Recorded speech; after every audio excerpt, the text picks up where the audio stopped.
Hello everyone and welcome back to Denovo academy. हमने मध्य प्रदेश GK में मध्य प्रदेश की पॉलिटी शुरू कर दी थी और पिछली क्लास में हमने एग्जीक्यूटिव में पहला पार्ट किया था जिसमें हमने गवर्नर पढ़ा था, गवर्नर के बारे में पढ़ा था। और आज हम उसका सेकंड पार्ट करेंगे जिसमें हम मध्य प्रदेश की विधानसभा, चीफ मिनिस्टर्स और स्पीकर्स के बारे में पढ़ेंगे। तो सबसे पहले मध्य प्रदेश की विधानसभा में हिस्ट्री जानते हैं मध्य प्रदेश विधानसभा की। तो देखिए, आज़ादी के पहले 1947 के पहले मध्य प्रदेश भी पूरे भारत की प्रिंसली स्टेट्स में बटा हुआ था, ठीक है। लेकिन आज़ादी के बाद भी जब तक मध्य प्रदेश का रीऑर्गेनाइजेशन नहीं हुआ 1956 में, तब तक ये चार जो मेन प्रोविंसेस थे, स्टेट्स थे, प्रिंसली स्टेट्स थे, उनकी विधानसभा मध्य प्रदेश में ऑपरेट करती थी, चलती थी। और इनमें जो राजा थे इन स्टेट्स के, वो इनके हेड बनते थे। तो उन्हीं के जो राज्य में, स्टेट में इनकी विधानसभा चलती थी। तो सबसे पहला था central provinces and Berar. Central province और बेरार एक बहुत बड़ा रीजन था, जिसे बेरार एक्चुअली सदर्न इंडिया में है, साउथ में पार्ट है, वो अब मध्य प्रदेश का पार्ट नहीं है। लेकिन सेंट्रल प्रोविंस का एक मेजर हिस्सा जो है वो अब मध्य प्रदेश में है। और इसकी जो लेजिस्लेटिव काउंसिल है वो 8 नवंबर 1913 को बनी थी। और इसके पहले इलेक्शंस 1937 में हुए थे लेजिस्लेटिव असेंबली के लिए। और इसकी जो स्ट्रेंथ थी वो 184 थी। उसके बाद विंध्य प्रदेश की विधानसभा। विंध्य प्रदेश में मेनली सतना, पन्ना और रीवा आते थे। और रीवा के जो राजा थे, राजा मार्तंड सिंह, वो यहाँ के हेड थे। और अब क्योंकि दो राजा थे तो दोनों में पावर्स डिवाइड हो जाती थी। और पावर डिवीजन का मतलब है कि राजाओं में कन्फ्लिक्ट, बेसिकली पॉलिटिकल कन्फ्लिक्ट होते थे, जिसकी वजह से जो विंध्य प्रदेश पहले बी कैटेगरी स्टेट में था उसे बाद में सी कैटेगरी स्टेट में डाला, यानी कि चीफ कमिश्नर का प्रोविंस। और चीफ कमिश्नर प्रोविंसेस में एक डेप्यूटी गवर्नर को अपॉइंट किया गया, पंडित शंभूनाथ शुक्ला, जो इसके चीफ मिनिस्टर बने। इसके पहले जनरल इलेक्शंस 1952 में हुए थे, जिसमें 60 मेंबर्स थे। और इस विधानसभा के पहले चेयरमैन या स्पीकर, दोनों एक ही चीज़ है, श्री शिव आनंद थे। और डेप्यूटी स्पीकर थे श्याम सुंदर श्याम। इसकी मीटिंग हुई थी वेंकट भवन, रीवा में।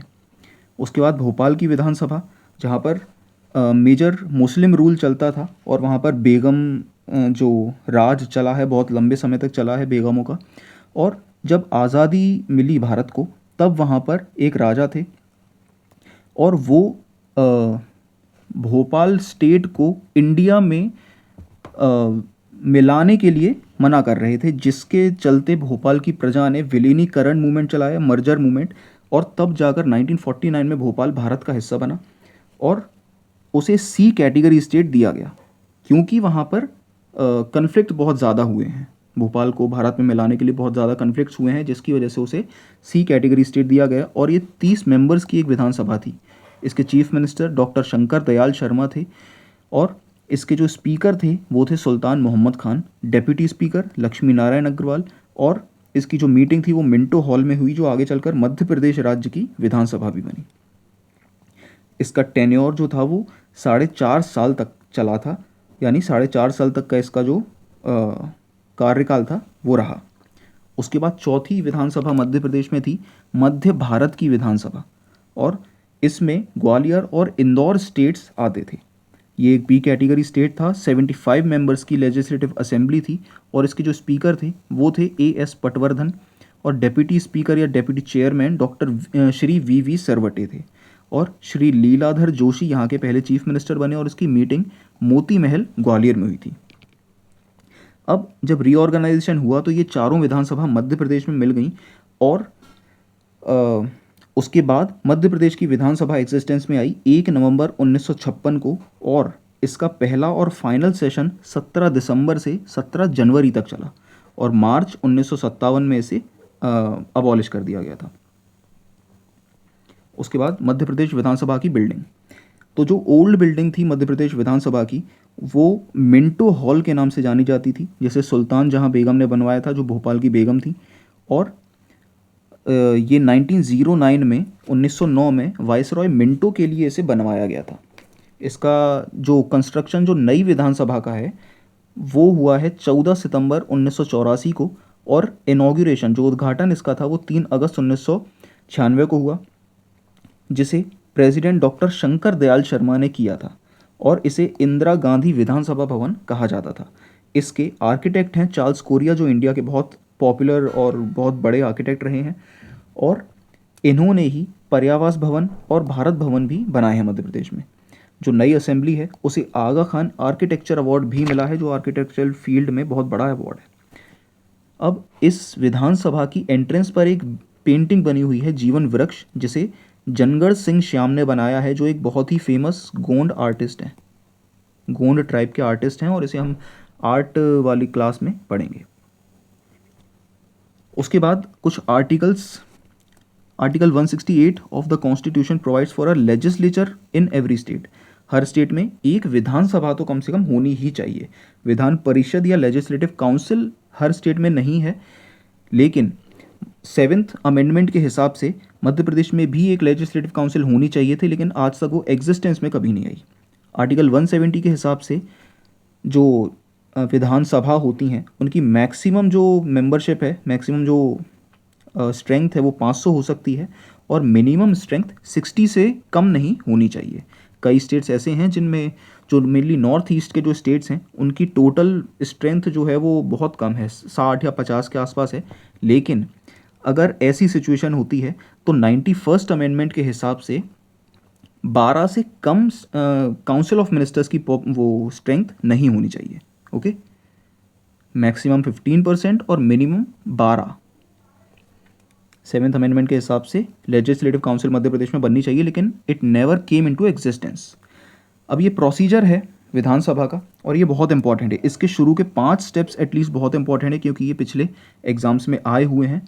ऑल्दो सारे ही आपको पढ़ने चाहिए, क्योंकि पिछले एग्जाम्स में ऑल्दो शुरू के 5 आए हैं, लेकिन ज़रूरी नहीं कि आगे भी ऐसा हो, नीचे से भी आ सकते हैं। नीचे के जो पॉइंट्स हैं वो, तो पहला है, जब भी विधानसभा फ्रेश इलेक्शंस के साथ शुरू होती है पहली बार, तो ओथ एंड अफर्मेशन होता है। जो मेंबर्स होते हैं, एमएलएस होते हैं, वो शपथ लेते हैं। उसके बाद गवर्नर का एड्रेस, गवर्नर का भाषण होता है, मिनिस्टर्स अपना इंट्रोडक्शन देते हैं। उसके बाद जिन एमएलएस की और जो चीफ मिनिस्टर्स पहले रहे हैं या पॉपुलर एमएलएस रहे हैं, या जितने भी एमएलएस रहे हैं, सभी की डेथ का मेंशन किया जाता है, जिनका निधन हो चुका है उनका। उसके बाद क्वेश्चन शुरू होते हैं, शॉर्ट नोटिस क्वेश्चंस से। Then permission to move motions to adjourn the business of the house. फिर paper to be laid on the table of house, narrating the governor's message. Governor ने जो मैसेज दिया है वो उसे नरेट करना। उसके बाद information regarding the ascent of governor on president on bills. उसके बाद ये सारे स्टेप्स हैं, तो आप इन्हें बस एक बार पढ़ लीजिए, बहुत इंपॉर्टेंट चीज़ है ये भी। यहाँ से एक क्वेश्चन अगर आ गया तो आपका आसानी से 1 नंबर बन जाएगा।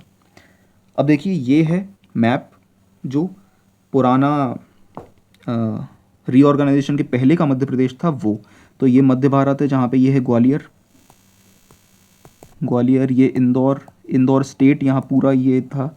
उसके बाद भोपाल, मध्य प्रदेश, जिससे अलग होकर ये छत्तीसगढ़ बना बाद में, और ये है विंध्य प्रदेश, जिसका कुछ हिस्सा चला गया उत्तर प्रदेश में, और ये हिस्सा चला जा चुका है अब छत्तीसगढ़ में। और यहाँ पर जो मराठी स्पीकिंग मेजॉरिटी एरिया था वो जा चुका है नागपुर विदर्भा वाला रीजन महाराष्ट्र में 1956 के बाद, और छत्तीसगढ़ 2000 में अलग हुआ था। अब डिस्ट्रीब्यूशन ऑफ सीट्स देखते हैं।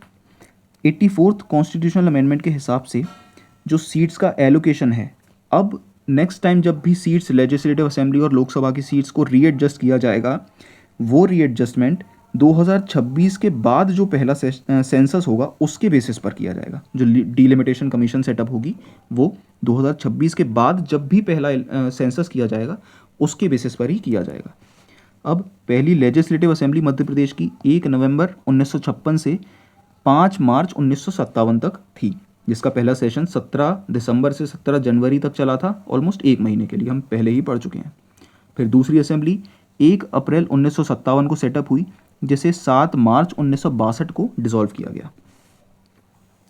अब एलोकेशन ऑफ सीट्स मध्य प्रदेश के केस में देखिए, मध्य प्रदेश जब अनडिवाइडेड था, जब छत्तीसगढ़ मध्य प्रदेश का पार्ट था, तब असेंबली में 320 सीट्स थी। एट प्रेजेंट 230 हैं, जिसमें से 47 शेड्यूल ट्राइब्स की हैं और 35 शेड्यूल कास्ट की हैं।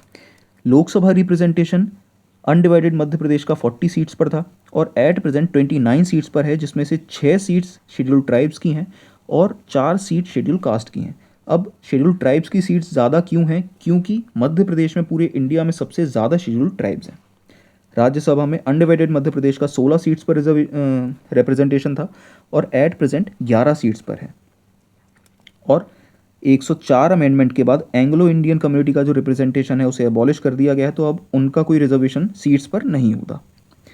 असेंबली का टेन्योर 5 साल के लिए फिक्स रहता है, लेकिन उसके पहले भी गवर्नर डिसॉल्व कर सकता है अगर जो पार्टी है वो मेजॉरिटी लूज़ कर देती है तो। जैसे 2020 में हुआ था, मार्च में कांग्रेस पार्टी के कुछ एमएलएस ने कांग्रेस पार्टी छोड़ दी थी, जिसकी वजह से सरकार गिर गई थी और नो कॉन्फिडेंस मोशन पास हुआ, जिसकी वजह से बीजेपी गवर्नमेंट ने फिर सरकार बनाई। स्पीकर ऑफ असेंबली, अब देखो स्पीकर जो है वो सिंपल मेजॉरिटी से चुने जाते हैं और करंट स्पीकर मध्य प्रदेश में है नरेंद्र सिंह तोमर। ये मध्य प्रदेश विधानसभा के स्पीकर्स की एक लिस्ट है, जिसमें पहले स्पीकर थे पंडित कुंजीलाल दुबे और लॉन्गेस्ट सर्विंग स्पीकर भी मध्य प्रदेश के यही रहे हैं। उसके बाद काशी प्रसाद पांडे, जो बहुत इंपॉर्टेंट प्रो टेम स्पीकर रहे हैं ऑलमोस्ट 3 टर्म तक। उसके बाद तेजलाल तेमरे, जो शॉर्टेस्ट सर्विंग स्पीकर है मध्य प्रदेश विधानसभा के। फिर गुलशर अहमद, मुकुंद नेवलकर, यज्ञदत्त शर्मा, रामकिशोर शुक्ला, राजेंद्र प्रसाद शुक्ला, प्रोफेसर ब्रिजमोहन मिश्रा, श्रीनिवास तिवारी, ईश्वरदास रोहाणी, सीताशरण शर्मा, नर्मदा प्रसाद प्रजापति और गिरीश गौतम, जो पिछली 15th असेंबली के स्पीकर थे, और at present Narendra Singh Tomar 16th assembly के स्पीकर हैं। अब डेप्यूटी स्पीकर्स भी होते हैं, आपने कॉन्स्टिट्यूशन में ज़रूर पढ़ा होगा। डेप्यूटी स्पीकर्स लोकसभा में भी होते हैं और स्टेट असेंबलीज में भी होते हैं। तो मध्य प्रदेश के कुछ डेप्यूटी स्पीकर्स जो आगे चलकर स्पीकर बने वो हैं रामकिशोर शुक्ला, श्रीनिवास तिवारी और ईश्वरदास रोहाणी। पहले डेप्यूटी स्पीकर थे Shri V Sarwate, longest serving deputy speaker थे हजारीलाल रघुवंशी और शॉर्टेस्ट सर्विंग डेप्यूटी स्पीकर रहे Vishnu Vinayak Sarwate. Deputy speaker speaker की तरह तब काम करते हैं जब स्पीकर सेशन में नहीं होता या प्रेजेंट नहीं होता, उसकी एब्सेंस में डेप्यूटी स्पीकर काम करते हैं स्पीकर के तौर पर। फिर आते हैं pro tem speaker. Pro tem speaker basically वो होते हैं जब भी फ्रेश इलेक्शंस किए जाते हैं, उसके बाद जब पहली असेंबली होती है तो स्पीकर इलेक्ट किए जाते हैं, चूज़ किए जाते हैं यूनानिमसली। तो उसे इलेक्ट करने के लिए उससे पहले का जो भी प्रोसेस है उसे प्रो टेम स्पीकर संभालते हैं। प्रो टेम स्पीकर ज़्यादातर जो सबसे उम्र दराज मेंबर होता है असेंबली में उसे बनाया जाता है, और मतलब जिसकी एज सबसे ज़्यादा होती है उसे प्रो टेम स्पीकर बनाया जाता है। और जो नए एमएलए सेलेक्ट हुए हैं उन्हें शपथ दिलवाना और परमानेंट स्पीकर को अपॉइंट करवाना, ये सभी काम प्रो टेम स्पीकर के होते हैं। पहले प्रो टेम स्पीकर मध्य प्रदेश के थे काशी प्रसाद पांडे और लॉन्गेस्ट सर्विंग भी यही हैं। फिर Arjun Singh pro tem speaker रहे, ये मध्य प्रदेश के चीफ मिनिस्टर भी रहे हैं, लीडर ऑफ ऑपोजिशन भी रहे हैं। श्रीमती जमुना देवी, ये पहली वुमन प्रो टेम स्पीकर रही हैं, ये भी लीडर ऑफ ऑपोजिशन रही हैं, पहली वुमन लीडर ऑफ ऑपोजिशन, और ये डेप्यूटी चीफ मिनिस्टर भी रही हैं। श्री रामेश्वर शर्मा, ये लॉन्गेस्ट टेन्योर इनका रहा है मध्य प्रदेश में as a pro tem speaker, और maximum number of times Kashi Prasad Pande बने हैं, ऑलमोस्ट 3 बार बने थे, लेकिन लॉन्गेस्ट टेन्योर रामेश्वर शर्मा का था। उसके बाद मध्य प्रदेश के चीफ मिनिस्टर्स, आर्टिकल 163 के हिसाब से हर स्टेट में एक काउंसिल ऑफ मिनिस्टर्स होनी चाहिए जिसका हेड चीफ मिनिस्टर होगा। ये गवर्नर को एड और एडवाइस करने के लिए काम करेंगे। आर्टिकल 164 में गवर्नर चीफ मिनिस्टर को अपॉइंट करेगा और जितने भी मिनिस्टर होंगे उन्हें भी गवर्नर ही अपॉइंट करेगा, लेकिन चीफ मिनिस्टर की एडवाइस पर। क्यों? और ये ठीक एक क्रिकेट टीम की तरह काम करता है, मतलब कैप्टन अपने जो प्लेयर्स होंगे उन्हें चूज़ कर सकता है, लेकिन उन्हें अपॉइंट कौन करेगा? बीसीसीआई करेगी। उसी तरह से चीफ मिनिस्टर की टीम में कौन कौन से मिनिस्टर्स होंगे और काउंसिल ऑफ मिनिस्टर्स में कौन कौन से मिनिस्टर्स होंगे, ये सब चीफ मिनिस्टर तय करेगा, लेकिन उन्हें अपॉइंट गवर्नर ही करेगा। चीफ मिनिस्टर रियल हेड होता है स्टेट एग्जीक्यूटिव का, नॉमिनल हेड हमने पिछली क्लास में देखा था गवर्नर होता है। उसके बाद आर्टिकल 167 चीफ मिनिस्टर की ड्यूटीज़ और वो किस तरह गवर्नर को इन्फॉर्मेशन प्रोवाइड करेंगे उसके बारे में है। और चीफ मिनिस्टर कुछ मेजर जो इंस्टीट्यूशंस होते हैं स्टेट में उनके चेयरमैन्स के लिए भी एडवाइस करता है गवर्नर को, जैसे कि एडवोकेट जनरल कौन होगा, चेयरमैन और मेंबर्स कौन होंगे स्टेट पब्लिक सर्विस कमीशंस के, स्टेट इलेक्शन कमिश्नर कौन होगा, और ऐसी कई इंस्टीट्यूशंस हैं जिनके चेयरमैन के लिए चीफ मिनिस्टर गवर्नर को जो एडवाइस करता है। उसके बाद 1991 कॉन्स्टिट्यूशनल अमेंडमेंट हम देख चुके हैं। 15% काउंसिल ऑफ मिनिस्टर्स होनी चाहिए स्ट्रेंथ, टोटल जो असेंबली मेंबर्स होंगे उसका 15% जो है वो काउंसिल ऑफ मिनिस्टर्स के मेंबर्स होने चाहिए। 15 से ज़्यादा नहीं होने चाहिए, लेकिन किसी भी कंडीशन में 12 से कम नहीं होने चाहिए। Oath by chief minister and ministers before a minister assumes his office, governor administers to him the oath of office and secrecy. अब देखो, एमएलएस को शपथ दिलवाता है प्रोटेम स्पीकर, हमने पहले ही देख लिया था, लेकिन जब मिनिस्टर्स बन जाएंगे उन्हें शपथ दिलवाने का काम करेगा गवर्नर और ओथ ऑफ सीक्रेसी भी दिलवाएगा। उसके बाद मध्य प्रदेश के चीफ मिनिस्टर्स की लिस्ट। सबसे पहले चीफ मिनिस्टर मध्य प्रदेश के थे श्री रविशंकर शुक्ला, और ये ओनली चीफ मिनिस्टर है मध्य प्रदेश के जिनकी कार्यकाल के दौरान मृत्यु हुई थी। उसके बाद भगवंत राव मांडलोई, ये कॉन्स्टिट्यूएंट असेंबली के मेंबर थे, इन्हें पद्म भूषण अवार्ड मिला हुआ है और 2 बार मध्य प्रदेश के चीफ मिनिस्टर्स बने थे। उसके बाद श्री कैलाश नाथ काटजू, जो गवर्नर रहे उड़ीसा और बंगाल के, और सेंट्रल गवर्नमेंट में union home minister, law minister और डिफेंस मिनिस्टर भी रह चुके हैं। ऐसे क्वेश्चंस एमपीपीएससी बहुत लंबे समय से पूछता आ रहा है कि कौन से गवर्नर या कौन से चीफ मिनिस्टर किस और स्टेट के गवर्नर या चीफ मिनिस्टर रह चुके हैं। इनकी कैलाशनाथ काटजू की एक बुक है माय पेरेंट्स। उसके बाद दोबारा कैलाशनाथ काटजू आए, फिर भगवंत राव मांडलोई आए, फिर द्वारका प्रसाद मिश्रा आए। तो पॉलिटिकल इम्बैलेंस ऑलमोस्ट हर स्टेट में ही, स्पेशली मध्य प्रदेश में हमेशा से ही बना हुआ है। सरकारें गिरती हैं और उठती हैं और चीफ मिनिस्टर्स बदलते रहते हैं बिना असेंबली टेन्योर पूरा हुए, यानी कि 5 साल से कम में ही चीफ मिनिस्टर्स बदल जाते हैं। जैसे भगवंत राव मांडलोई और द्वारका प्रसाद मिश्रा दोनों ही तीसरी असेंबली में चीफ मिनिस्टर्स बने। ये जो नंबर्स लिखे हुए हैं ये असेंबली नंबर है। पहली असेंबली में, उसके बाद दूसरी असेंबली में, फिर तीसरी असेंबली में भगवंत राव मांडलोई और द्वारका प्रसाद मिश्रा, फिर द्वारका प्रसाद मिश्रा बने चौथी असेंबली में, और चौथी ही असेंबली में द्वारका प्रसाद मिश्रा जब मेजॉरिटी लूज़ कर गए, उसके बाद गोविंद नारायण सिंह बने चीफ मिनिस्टर। अब देखिए, गोविंद नारायण सिंह के बारे में इंपॉर्टेंट चीज़ ये है, ये पहले नॉन कांग्रेस चीफ मिनिस्टर थे, लेकिन लीडर ऑफ द हाउस नहीं थे ये। ओके, क्योंकि ये सरकार कोएलिशन से बनी थी, यानी बहुत सारी पार्टीज़ को मिलाकर ये सरकार बनाई गई थी, इसीलिए ये हेड ऑफ हाउस नहीं थे, लीडर ऑफ हाउस नहीं थे, लेकिन चीफ मिनिस्टर बने थे। और इसी के चलते कई बार इन्हें पहला नॉन कांग्रेस चीफ मिनिस्टर नहीं माना जाता, और पहला non Congress chief minister Kailash Chandra Joshi को माना जाता है। लेकिन अगर क्वेश्चन में आता है और दोनों ऑप्शंस आते हैं, गोविंद नारायण सिंह और कैलाश चंद्र जोशी, तो आप कैलाश चंद्र जोशी लगाएंगे, और अगर कैलाश चंद्र जोशी ऑप्शंस में नहीं है तो गोविंद नारायण सिंह लगाएंगे। उसके बाद आता है राजा नरेश चंद्र सिंह। ये मध्य प्रदेश के पहले ट्राइबल चीफ मिनिस्टर थे, और इन्होंने सिर्फ 13 दिनों के लिए ये पोस्ट पर थे, चीफ मिनिस्टर थे सिर्फ 13 दिनों के लिए। फिर श्यामा चरण शुक्ला, ये लीडर ऑफ ऑपोजिशन भी थे मध्य प्रदेश असेंबली के। प्रकाश चंद्र सेठी, ये पहले चेयरमैन थे मध्य प्रदेश प्लानिंग कमीशन के, प्लानिंग बोर्ड के, और 72 में मध्य प्रदेश का जो प्लानिंग बोर्ड है वो बना था, और इन्हें गवर्नर नॉमिनेट किया गया था इंडिया की तरफ से एशियन डेवलपमेंट बैंक और इंटरनेशनल रिकंस्ट्रक्शन बैंक के लिए।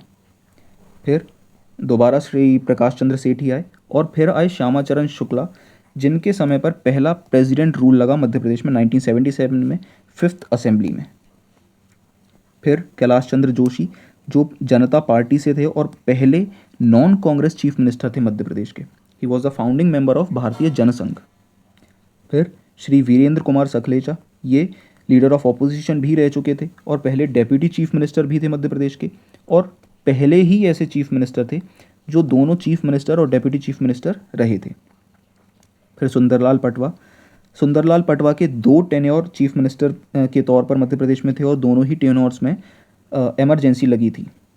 इन्हें पद्म विभूषण मिला है, और ये लीडर ऑफ ऑपोजिशन भी रह चुके थे। फिर श्री अर्जुन सिंह, ये चीफ मिनिस्टर थे जब मध्य प्रदेश में भोपाल गैस ट्रेजेडी हुई थी उस समय, और पंजाब के गवर्नर भी रहे, लीडर ऑफ ऑपोजिशन भी रहे। फिर दोबारा से श्री अर्जुन सिंह, फिर मोतीलाल वोहरा, जो उत्तर प्रदेश के गवर्नर बने आगे चलकर, और सेंट्रल गवर्नमेंट में minister of health and civil aviation भी थे। फिर दोबारा से अर्जुन सिंह, फिर मोतीलाल वोहरा, श्यामा चरण शुक्ला अगेन, फिर दोबारा से सुंदरलाल पटवा आए और दोबारा से इमरजेंसी लगी तीसरी बार मध्य प्रदेश में। ओके, सो मध्य प्रदेश में टोटल 3 बार इमरजेंसीज अब तक लग चुकी हैं। फिर आए श्री दिग्विजय सिंह, और दिग्विजय सिंह के टेन्योर में छत्तीसगढ़ मध्य प्रदेश से अलग हुआ था ईयर 2000 में। ओके, मतलब दिग्विजय सिंह का जो सेकंड टेन्योर था ये इस समय में इनके टेन्योर में छत्तीसगढ़ मध्य प्रदेश से अलग हुआ था। उसके बाद मध्य प्रदेश की पहली वुमन चीफ मिनिस्टर बनी मिस उमा भारती, और ये सेंट्रल गवर्नमेंट में minister of water resources, river development and Ganga cleanliness भी रही हैं। उसके बाद बाबूलाल गौर, इन्हें बुलडोज़र मिनिस्टर के नाम से भी जाना जाता था, बहुत ही पॉपुलर नाम है इनका, और ये भारतीय मजदूर संघ के फाउंडिंग मेंबर थे। गोवा लिबरेशन मूवमेंट जो था उसमें भी इन्होंने पार्ट किया था, और गोवा लिबरेशन मूवमेंट हम हिस्ट्री वाले सेक्शन में पढ़ेंगे। इन्हें वर्ष श्री अवार्ड मिला है, और इन्होंने जो मैगज़ीन है मध्य प्रदेश लेजिस्लेटिव असेंबली की विद्यायनी, उसमें कंटिन्यूसली आर्टिकल्स पब्लिश किए हैं। उसके बाद आते हैं श्री शिवराज सिंह चौहान, ये मैक्सिमम नंबर ऑफ टाइम्स मध्य प्रदेश के चीफ मिनिस्टर रहे हैं, 4 बार चीफ मिनिस्टर रहे हैं ये मध्य प्रदेश के, 12th असेंबली में, 13th असेंबली में, 14th असेंबली में और 15th असेंबली में। 15th असेंबली में ऑल्दो कमलनाथ को इलेक्ट किया गया था चीफ मिनिस्टर के तौर पर, जो कांग्रेस के मेंबर हैं, लेकिन क्योंकि सरकार गिरी 2020 में, जिसकी वजह से शिवराज सिंह चौहान को दोबारा से चीफ मिनिस्टर बनाया गया। कमलनाथ सेंट्रल गवर्नमेंट में minister of environment and forest रह चुके हैं, minister of commerce and industry रह चुके हैं, मिनिस्टर ऑफ रोड ट्रांसपोर्ट भी रह चुके हैं। ये लीडर ऑफ ऑपोजिशन भी थे, और इन्होंने बुक लिखी है इंडिया सेंचुरी। फिर श्री शिवराज सिंह चौहान अगेन, और एट प्रेजेंट मध्य प्रदेश के चीफ मिनिस्टर हैं डॉक्टर मोहन यादव। अब leader of opposition, first leader of opposition Madhya Pradesh के थे विश्वनाथ यादवराव तामसकर, पहली वुमन लीडर ऑफ ऑपोजिशन थी जमुना देवी, और करंट लीडर ऑफ ऑपोजिशन है Shri Umang Singhar. Leader of opposition को कैबिनेट मिनिस्टर का दर्जा दिया जाता है, और ये है लिस्ट एक लीडर ऑफ ऑपोजिशंस की मध्य प्रदेश में। पहले लीडर ऑफ ऑपोजिशन थे विश्वनाथ यादवराव तामसकर, और इनमें से आपको सभी लीडर ऑफ ऑपोजिशंस याद नहीं रखने, लेकिन कुछ इंपॉर्टेंट याद रखने हैं, जैसे कि पहला, और ऐसे कौन से लीडर ऑफ ऑपोजिशंस थे जो आगे चलकर चीफ मिनिस्टर भी बने। ऐसे 8 total chief minister leader of opposition's हैं। वीरेंद्र कुमार सकलेचा, श्यामाचरण शुक्ला, द्वारका प्रसाद मिश्रा, अर्जुन सिंह, सुंदरलाल पटवा, कैलाश जोशी, उसके बाद बाबूलाल गौर और कमलनाथ। जमुना देवी मध्य प्रदेश की पहली वुमन लीडर ऑफ ऑपोजिशन थी, और at present Umang Singhar 16th assembly में लीडर ऑफ ऑपोजिशन है। अब इम्पॉर्टेंट फैक्ट्स 16th विधानसभा से रिलेटेड, जो 2023 में इलेक्शंस हुए थे, जिसके इसमें 230 सीट्स पर इलेक्शंस हुए, और इसके रिजल्ट डिक्लेयर हुए 4 दिसंबर 2023 को। इस असेंबली में 27 वुमन एमएलएज हैं, जो ऑलमोस्ट 13% है टोटल स्ट्रेंथ का। इसके स्पीकर हैं नरेंद्र सिंह तोमर, और डेप्यूटी स्पीकर नहीं है, वेकेंट है ये position at present. Pro tem speaker इस असेंबली में थे गोपाल भार्गव, और leader of opposition Umang Singhar हैं, हम देख चुके हैं। उसके बाद सेक्रेटरी विधानसभा सेक्रेटेरिएट के हैं श्री अरविंद शर्मा, और प्रिंसिपल सेक्रेटरी श्री अवधेश प्रताप सिंह हैं, जो कि 30 सितंबर 2025 को रिटायर होने वाले हैं, और ऐसा माना जा रहा है कि श्री अरविंद शर्मा को ये पोजीशन अब दी जाएगी। कंफर्म नहीं है, लेकिन हो सकता है ऐसा। डेप्यूटी चीफ मिनिस्टर 2 हैं इस बार, जगदीश देवड़ा और राजेंद्र शुक्ला, और previous officers of deputy chief minister Shri Virendra Kumar Sakalecha, जो बाद में चीफ मिनिस्टर भी बने, शिव भानु सिंह सोलंकी, और सुभाष यादव, और जमुना देवी जब दिग्विजय सिंह चीफ मिनिस्टर थे। उसके बाद कुछ इंपॉर्टेंट फैक्ट्स। पहले चीफ मिनिस्टर मध्य प्रदेश के पंडित रविशंकर शुक्ला, पहली woman chief minister miss Uma Bharti, longest serving chief minister Shivraj Singh Chouhan, shortest tenure Arjun Singh का रहा था 1 दिन के लिए। First tribal chief minister Raja Naresh Chandra Singh, जो सारंगगढ़ छत्तीसगढ़ रायपुर में एक जगह थी, वहाँ के राजा थे, और ये भी बहुत कम टाइम के लिए चीफ मिनिस्टर रहे हैं। इसीलिए जो कम टेन्योर वाले चीफ मिनिस्टर्स हैं आप उन्हें ज़रूर याद रखिए, जैसे राजा नरेश चंद्र सिंह 13 दिनों के लिए, और ये श्री अर्जुन सिंह 1 दिन के लिए, कैलाश चंद्र जोशी भी ऑलमोस्ट बहुत कम 7 महीनों के लिए चीफ मिनिस्टर रहे थे, ताकि अगर क्वेश्चन आ जाए और क्वेश्चन में अर्जुन सिंह नाम ना हो तो आप राजा नरेश चंद्र सिंह लगा सकें।